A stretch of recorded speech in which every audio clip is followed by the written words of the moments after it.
मुंबईमध्ये आजपासून टँकर चालकांचा संप पुकारण्यात आलेला आहे। भूजल उपशाबाबत नव्या नियमांमुळे टँकर चालक आक्रमक झालेले आहेत। आधीच पाणी कपात असताना टँकर चालकांचा हा संप पुकारण्यात आलाय। मुंबईकरांवर पाणी संकट निर्माण होण्याची शक्यता आहे। मुंबईमधील वॉटर टँकर चालक आजपासून संपावर आहेत। केंद्राच्या भूजल उपशाबाबत नियमांविरोधात टँकर असोसिएशनने हा संप पुकारलेला आहे। त्यामुळे आधीच पाणी कपात असताना आता टँकर चालकांनी बंद पुकारल्याने मुंबईकरांची पाणी चिंता वाढलेली आहे। खासगी विहीर मालकांना केंद्रीय भूजल प्राधिकरणाची परवानगी सादर करण्याच्या नोटिशी विरोधात हा संप केला जातोय। मुंबई वॉटर टँकर असोसिएशनने त्याबाबत मुख्यमंत्र्यांना पत्र पाठवून हस्तक्षेपाची मागणी केली होती। मात्र सरकारकडून कुठलेही आश्वासन न मिळाल्याने टँकर चालक संपावर गेलेले आहेत। वॉटर टँकर असोसिएशन स्ट्राईकवर चालले। प्राथमिक चर्चा केली त्यांच्यासोबत तर हेच कळतं की सरकार परत जी आश्वासनं देतं त्याच्यावर मागे जातं।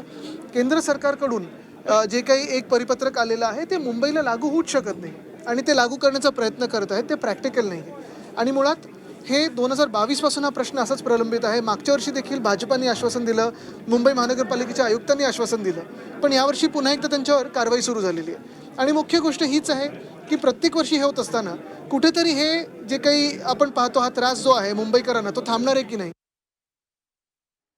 या टँकर चालकांच्या नेमक्या मागण्या काय आहेत पाहूयात।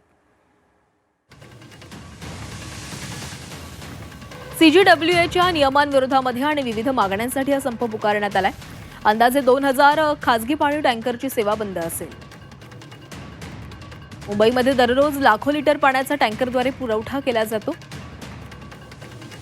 मुंबईतील गृहनिर्माण संकुलं, टॉवर्स, व्यावसायिक इमारती टँकरवर अवलंबून असतात। विकेसी नरिमन पॉइंट, लोअर परळ, अंधेरीसह अनेक भागामध्ये टँकरनं पाणी पुरवठा केला जातो। अनेक मोठी हॉटेल्स, बिझनेस पार्क टँकरवर अवलंबून आहेत।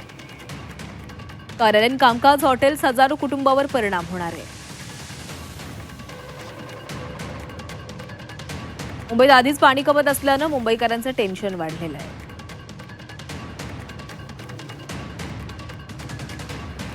तर मुंबईमध्ये टँकर चालकांनी संप पुकारलेला आहे। भूजल उपशाबाबतच्या नियमांमुळे टँकर चालक आक्रमक झालेले आहेत। आधीच मुंबईमध्ये पाणी कपात लागू आहे आणि त्यामध्ये टँकर चालकांनी संप पुकारल्यानं मुंबईकरांवर मोठं संकट आलेलं आहे। अनेक गृहनिर्माण सोसायटी असतील, अनेक बिझनेस पार्क असतील, हे पाणी टँकरवर अवलंबून असतात। मात्र पाणी टँकर चालकांनीच आता संप पुकारल्यानं सगळ्यांवरच मोठं संकट आलेलं आहे।